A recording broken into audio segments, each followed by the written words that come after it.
আজকে ছিল জামাই ষষ্ঠীর দ্বিতীয় দিন। সকালবেলা আমি গিয়ে বাজার করে এনেছি। আমার বরের তখন ঘুম ভাঙেনি। সকাল 10টায় ঘুম থেকে উঠে বলছে আমি রাইস আর চিকেন খাবো।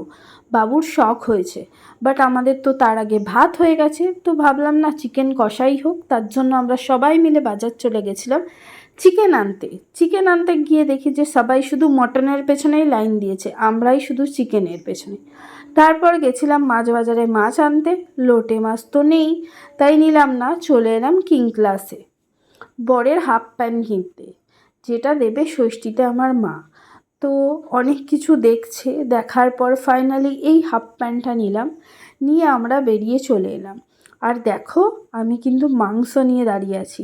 আর কিং ক্লাসে এই যে মাছের যে অ্যাকোরিয়ামটা আছে, কী দারুণ লাগছে দেখতে। তো ফাইনালি আমাদের জিনিসপত্র নিয়ে চলে এসেছিলাম আইসক্রিমের দোকানে। এই যে দেখো, শুধু বাবুকেই আইসক্রিম খাওয়ালো, আমাকে আর খাওয়ালো না। এরপর বাড়ি গিয়ে দেখি বৌদি কাটছে এক গাদা মাছ। জীবনটা শেষ করে দিল এই মাছ কাটতে কাটতে। এরপর আমার আর বোনের দায়িত্ব ছিল সকালের ব্রেকফাস্টে ভাত, আলু ভাজা, আলু সেদ্ধ, ডাল সব দেওয়ার। তো আমি আর বোন একে একে সবাইকে ভাত বেড়ে দিয়ে দিচ্ছিলাম। আমাদের কোথায় মানুষ সেবা যত্ন করবে, আমরাই মানুষকে সেবা যত্ন করছি। তো ফাইনালি সকালের ব্রেকফাস্ট কিন্তু আমরা খেয়ে নিচ্ছি। এরপর আমাদের অনেক কাজ আছে, আমরা যাব একটু জিরাট। তো তার আগে মা বললো একটু সবজি সবজা কেটে দে। তার জন্য আমি বসে গেছিলাম সবজি কাটতে। ড্রেস পরে রেডি, এই ড্রেস পরেই এখন সারা দিন ভবঘুরের মতো ঘুরবো। তো আমাদের বাড়িতে কিন্তু কাঠের উনুনে রান্না হয়। কাঠের উনুনের রান্না খেতে কিন্তু দারুণ লাগে। আর এই কড়াইটা ভাইরাল করে দাও, আমার মায়ের ভাইরাল কড়াই। আর শিলে বাটার মশলার টেস্ট অসাধারণ হয়। যারা খাও তারা নিশ্চয়ই জানো।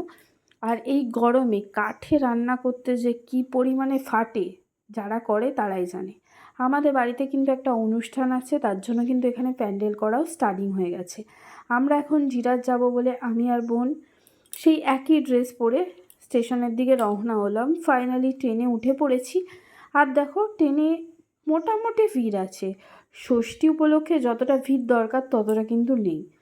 তো জিরা স্টেশনে নেবে ভাবলাম একটা ভিডিও করি। বোন বলল এত গা দিয়ে যাস না, দেখবি ভিডিও করতে গিয়ে জমের বাড়ি চলে যাবি।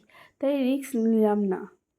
পর চলে গেছিলাম জিরাটে ফোনের দোকানে। এই ফোনের দোকান থেকেই বেসিক্যালি বছর বছর ধরে আমরা ফোন কিনি, মানে যত ফোন ফ্যামিলি রিলেটিভদের এই দোকান থেকেই কিনি। তো চলে গেছিলাম ফোনের দোকানে, কিনলাম কভার। তারপর চলে এসেছিলাম মডার্ন টেলার্সে, যেখান থেকে ব্লাউজ চুড়িদার এভরিথিং আমরা বানাই। এখানে গিয়ে দাদার সাথে রিম্পার লেগে গেছে যুদ্ধ।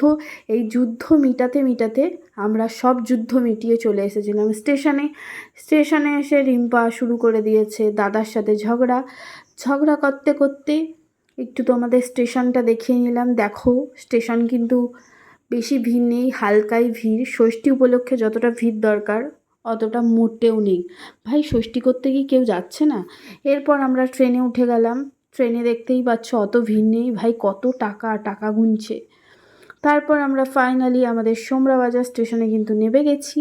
নেমে এখন টুকটুক করতে করতে চলে যাব আমি আর বোন বাড়ি, গল্প করতে করতে। রাস্তায় দেখি একজন সাপের সাথে আমাদের মুলাকাত। এটা কী সাপ কেউ কমেন্টে বলো, আমি তো বুঝতে পারছি না এটা কী সাপ। তারপর দুপুরের খাবার জন্য জামাইকে সেবা যত্ন করে দিয়ে দেওয়া হলো। মেনুতে হয়েছে ভোলা মাছ পোস্ত দিয়ে, টক ডাল, লাউ শাক, মাংস, চাটনি, আর কি চাই। খাওয়া দাওয়া করে সন্ধেবেলা আবার চলে এসেছিলাম বাজার করতে, কারণ সন্ধেবেলা একটা নতুন মেনু হবে। তারপর খেয়ে নিলাম আইসক্রিম। তারপর নিতে চলে এসেছিলাম ডিম। ভাই, ডিমের দাম কিন্তু অনেক বেড়ে গেছে, বাট প্রভাত কাকুর দোকানের ডিমের দাম একটু কম। তোমরা যারা সোমরায় আছো অবশ্যই নিতে পারো। এরপর আমার দিদির দোকান থেকে নিয়ে নিলাম চুড়িদার, আমার বোনের পছন্দের। তো এই চুড়িদারটা ফাইনালি নেওয়া হলো। এরপর আমরা জলদি চলে যাব বাড়ি, কারণ বাড়িতে আছে কাজ। তো বাড়ি গিয়ে বৌদিকে দিয়ে দিয়েছিলাম ময়দাটা মাখতে। আজকে আমরা তৈরি করব লাচ্ছা পরোটা, বাট লাচ্ছা করতে গিয়ে আমাদেরই লেজ গজিয়ে গেছে। তার জন্য ফাইনালি আমরা অনেক ধরনের পরোটা করেছি, সবই শেয়ার করব, আর সাথে কাশ্মীরি আলুর দম। দেখো আমি কিন্তু হালকা তেলে রান্না করছি, বাট আলুর দমটা কিন্তু মারাত্মক হয়েছিল খেতে। তোমরা রিভিউ শুনলেই বুঝতে পারবে। রান্নার দায়িত্ব ছিল আমি আর আমার বোন। আমি রান্না করছিলাম, বোন কেটে কুটে বেলে সব কিছু দিচ্ছিলো, এভরিথিং দুজনা মিলে জয়েনে করছিলাম। আমি আর বোন থাকলে মানে যুদ্ধও জয় করে নেব, এরকম একটা ব্যাপার। তো বোন ফার্স্ট টাইম এত পরোটা বেলেছে, ভাই ওর পরের বছর বিয়ে, তো তার জন্য সব কিছু শিখিয়ে দিচ্ছি এখন থাকতেই। তো এই দেখো আমাদের কিন্তু তরকারি ফাইনালি রেডি। আর এদিকে কিন্তু আমরা অনেক ধরনের পরোটা করছি। এটা ছিল লাচ্ছা পরোটা। এরপর কিন্তু আমরা ত্রিকোণা পরোটাও করছিলাম, কারণ লাচ্ছা পরোটা করতে এত পরিমাণে দেরি হচ্ছিল যে ফাইনালি আমরা লাচ্ছা বাদ দিয়ে অনেক লেট হয়ে গেছে বলে ত্রিকোণাতে শিফট করে ফেলেছি। এই যে ত্রিকোণা পরোটা, যেটা নর্মালি সবার বাড়িতেই হয়। পরোটাগুলো কিন্তু নরম হয়েছিল, কারণ আমরা দই, ডিম, বেকিং পাউডার, সোডা যা আছে সব দিয়ে মেখে ফেলেছি। হয়েছে বলুন। Wow yummy. এবার আপনি বলুন। হেভি হয়েছে, হেভি হেভি। এত ভালো হয়েছে, আমি আর কি দেখাবো। বলো।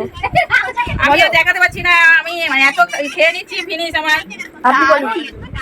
আপনি হেভি হয়েছে, হেভি। কেমন হয়েছে বল। সুপার। এত ভালো হয়েছে, আমাকে আবার বল।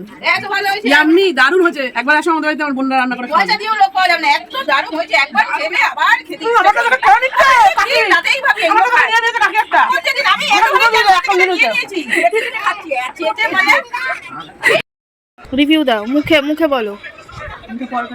তুই বল কেমন হয়েছে। আমি বানিয়েছি, আবার আমি বলবো। হ্যাঁ, খেতে তো ভালো হয়েছে। আর আমি এই যে খাচ্ছি, আমারও সেই লেগেছে।